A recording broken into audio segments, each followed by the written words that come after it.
Gamera 2000 is all based around one of the popular kaiju monsters that first appeared on film back in the 60s, and although it never quite reached the same popularity as the likes of Godzilla, Gamera has always had a sort of niche appeal amongst the community, and the PlayStation game manages to capture the chaos and action that you'd associate with the movies. The setup sees the world being invaded by aliens, and as part of the International Task Force, you've got to work alongside Gamera and ultimately destroy the threat they pose. For anyone who's ever played Panzer Dragoon, the gameplay in Gamera 2000 will instantly click, with the first few levels seeing you zooming into an airship as you take on wave after wave of targets. Now you've got a standard blaster that's pretty effective in destroying each enemy, but you've also got the ability to hold it and lock on to multiple targets at a time. As I mentioned, along for the ride is Gamera itself, and you also get to utilize its abilities during each fight, and by charging up the attack bar you can unleash an attack that destroys anything on the screen in one go. To help mix it up though, not every one of the missions sees you taken to the skies, but instead jumping onto a bike and taking the fight to the ground. The gameplay mainly stays the same during these segments, but offers up a nice change of pace and brings a much needed amount of variety to the game. One aspect that really impressed me though are the visuals and the overall presentation of the experience. There's some gorgeous designs throughout the game, and the polygonal art and environments really pop off the screen, with a slamming soundtrack to match. So for any fans of shooters, Gamera 2000 is definitely worth picking up and would make a welcome addition to your collection. Hard Edge is a game that was clearly inspired by the likes of Resident Evil and focuses on 4 different characters who are part of something known as the TRAG organization, who are sent in to neutralize a terrorist threat and hopefully save a world-renowned scientist who's at the center of some rather strange experiments. You first take on the role of Alex, but as the game progresses, the characters can slowly be interchanged, and thankfully there's enough meaningful differences between them that playing as each is a good way to experience everything Hard Edge has to offer. Much like Resident Evil, it uses tank controls to navigate each environment, and I know that may turn some players away, but I've always enjoyed how they help inject a sense of urgency and fear, which really works well within the game. Now combat is a huge aspect of the experience, and each of the characters have different approaches when it comes to dealing with enemies. Whereas Alex uses firearms and is capable of throwing out a few kicks and punches, the others use a range of different weapons, such as swords, batons, and just their fists to get the job done. As I mentioned earlier, the ability to switch between the characters is a major factor and really comes into play when trying to solve one of the many different puzzles scattered throughout the mission. One area though where I think the game really excels is its world and character design. That holds up incredibly well and gives each of the members a nice touch of personality that lends itself really well to the story that's told. All in all, if you can look past its use of tank controls, then Hard Edge ends up being a pretty cool game. Just don't go into it expecting it to possess the same level of quality you would find in the games that clearly inspired it. At the time, having a PlayStation was perhaps one of the best consoles to own for racing fans. With the likes of Ridge Racer Type 4 and Gran Turismo, the console more than proved itself when it came to providing the best experience possible for racing games. Of course, this led to many other races being overlooked, and one that deserved more attention was RC To Go. Much like its name implies, it all focuses on remote-controlled cars, and as with many other racing games, there's a healthy amount of modes to get stuck into, with the championship being the main draw. Here you're presented with a series of races to overcome, set across a huge range of tracks, and much like rock and roll racing on the Super Nintendo, all of the action takes place from a fixed viewpoint, with the camera following your car as you take on each lap. As you progress, you'll slowly begin to unlock new vehicles, from tractors to helicopters and even beavers, that lend the game a really quirky sense of fun it can call its own. A great aspect of the game though has to be customization, and apart from unlocking new cars, you'll also be able to get your hands on a variety of different parts to help tune and improve them over time. It's pretty in-depth as well, with you being able to change anything from wheels to your engine, suspension and exhausts, with them all providing a real noticeable difference once you're back out on the track. It always feels like the game is throwing new things your way, and because of it, it becomes quite addictive trying to unlock everything it has to offer. Overall, RC To Go is definitely one of the more enjoyable races on the PlayStation, so if you can find it for a decent price, or are just looking for something new to emulate, then it's for sure something not to pass up. The PlayStation wasn't without its fair share of incredible fighting games, but one that never managed to break through was Critical Blow. It plays like any other 3D fighter on the system, with you getting a healthy selection of characters to choose from, and naturally they all share the same basic attacks, and you've got one kick and one punch button that differ depending on which direction you're holding at the time. As you would expect, they all come along with unique abilities and combos that make trying them all out essential in order to find a fighter that best suits your approach during play. Much like Street Fighter, there's a super attack mechanic in place as well, and as you either deal or take hits, it slowly grows and grants you the ability to pull one off, giving you the chance to completely flip the outcome of a fight and make a comeback. What I really loved about Critical Blow though is the card system, that for its time feels really intuitive, and it's something that would be a welcome addition to even modern fighting games today. You see, not only is the objective to defeat your enemy, but the collection of these cards is just as important, as they allow you to slowly increase the effectiveness of your character over time by increasing their speed, the amount of damage they cause, and even being able to use the other character's abilities and special attacks as your own. It's a really cool system, and to add a little bit of risk versus reward, if you lose a fight, you'll have some of them taken away from your deck. Visually, the game is pretty decent as well, and although it's not on the same level as say the likes of Tekken, the game still conveys plenty of style and well-designed characters and stages that make the overall quality of the game stand out. So if you've exhausted the usual suspects when it comes to fighting games on the PlayStation and are looking for something new, Critical Blow is well worth a shot.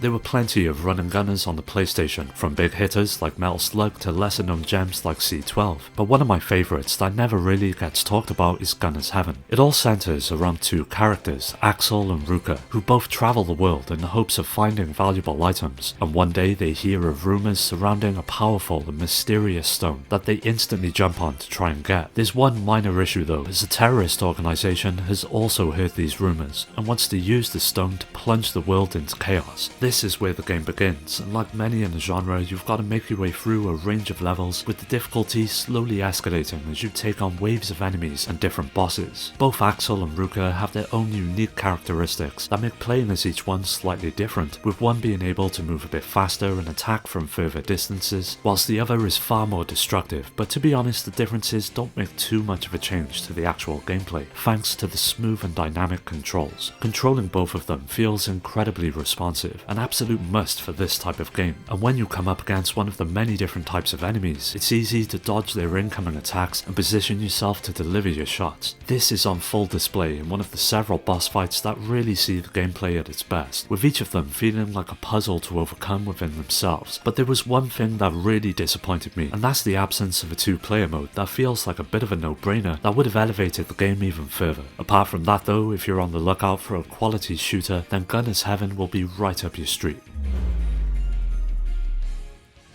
Chaos Break is a third-person shooter that takes much of its inspiration from the likes of Resident Evil and sees you investigating an abandoned biolab after various reports of a leak of lethal thermal radiation, and you get to choose from one of two different characters, both Mitsuki and Rick, who are part of a special task force who are sent in, and it's not long before the sinister nature of the lab begins to unravel. Horrific experiments with alien parasites were taking place. There was of course a leak which led to nearly half of the workers being mutated into terrifying monsters that now roam the facility. Now, as you would expect, as either of the characters, you've got a few ways to fight back, the main one being your upgradable gun that has several different functions. It's able to fire normal rounds, but can also double as a grenade launcher, which really helps out during the more challenging encounters like the boss fights. One mechanic though that can get you out of a tight spot is the dodge roll, and when timed correctly, you can dodge nearly any incoming attack from the different types of enemies you'll come up against throughout the game. As with Resident Evil, exploring is also a huge aspect of the experience, and the facility itself is a sprawling environment that's full of puzzles to solve in order to advance. To be fair, they're never too much of an issue, but the game does introduce its own in-game clock that sees many of the doors being blocked off depending on what time it is, and this forces the player to plan ahead on any route you wish to take. Overall, it's clearly not on the same level as Resident Evil, and it's clear to see that in some aspects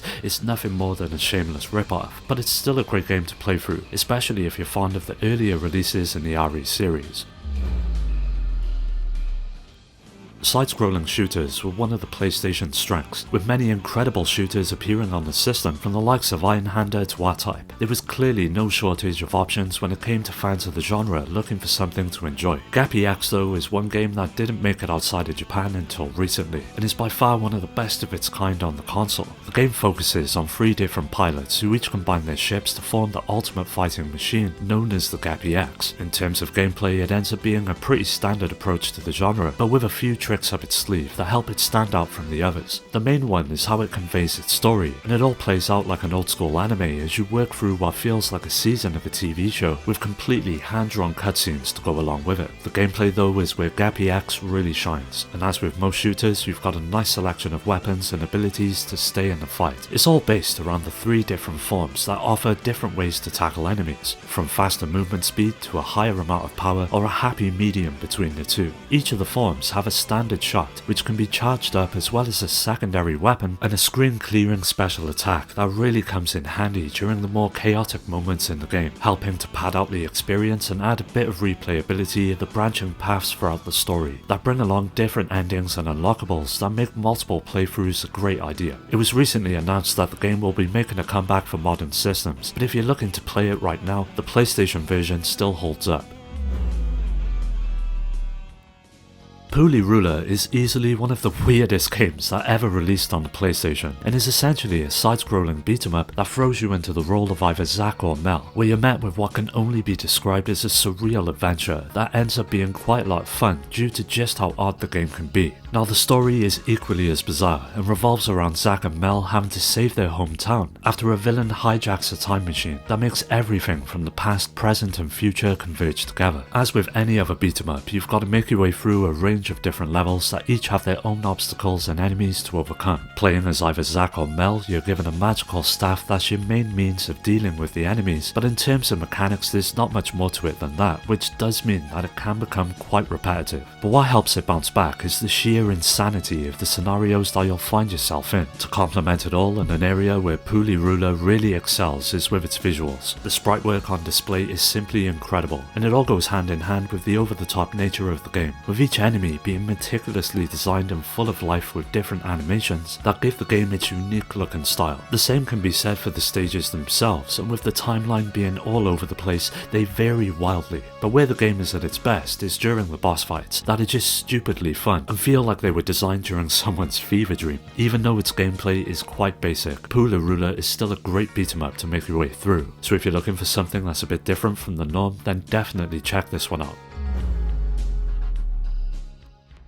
BBQ is a dungeon crawler that originally released on the Sega Saturn and would later appear on the PlayStation in Japan. It wasn't until it was remade for the PlayStation 2 that we would get it here in the West, but the original version has now been fully translated for those outside of Japan to play. It takes place in a not so distant future, and after an experiment to comprehend what humanity calls the absolute god, the world is plunged into chaos, with nearly everyone having been mutated into horrifying monsters. This is where the player comes in, as you take up the role of a man with amnesia who's visited by an angel who tells him to descend through all 32 levels of a tower to confront what she calls God at the bottom to purify humanity's sins. The story is pretty deep to be fair, but it's the gameplay that helps BBQ become something unforgettable. It all takes place from a first-person view, and to add to the sense of danger, it uses tank controls to navigate the eerie corridors of the tower. As you would guess, those mutated humans end up being the enemies you've got to take on, and at the beginning you've only got what is known as your angelic rifle, which is extremely low when it comes to the amount of ammo it can hold. A cool feature though that helps you get around this is just about anything you find in the game can be thrown at the enemies and used as a weapon, but as you level up you'll be learning new abilities such as magic that help even the odds the further you descend.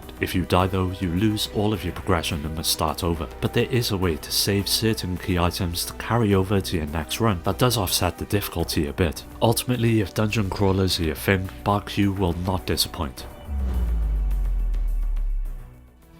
Looking back all of these years later, the PlayStation was no doubt the golden era when it came to RPGs, and Threads of Fate is one adventure that sadly never got the reception it deserved. It sees you at the beginning being able to choose from two different characters. You've got Mint, who's a treasure hunting princess seeking to regain her throne, as well as Rue, a young warrior who's got the ability to transform into the monsters he defeats. Depending on who you choose, the gameplay varies, with Rue relying on his axe during combat, as well as the attacks and special abilities of those he temporarily takes the form of, whereas when playing as Mint, you've got to focus a lot more on casting spells to come out on top. I found myself enjoying the game a lot more when playing as Rue, as the gameplay in his portion of the game offers far more depth, with it being made up of various quests that all revolve around a sort of hub town where you're free to buy new weapons and armor, as well as items that'll help you along the way. Each of these quests take place in different levels, which are pretty straightforward to make your way through, and once you're in battle, you don't exactly gain any type of experience points within the game. Instead, you increase your amount of HP and MP the more you take damage or cast spells, so it's not the most complicated of RPGs out there, but that does open it up to players of all ages and skill levels, making it one of the more accessible RPGs that ever hit the PlayStation. So if you're looking for an easygoing RPG to jump into, Threads of Fate would make a great choice, and there's also a version on the PSP if you prefer to play it on the go.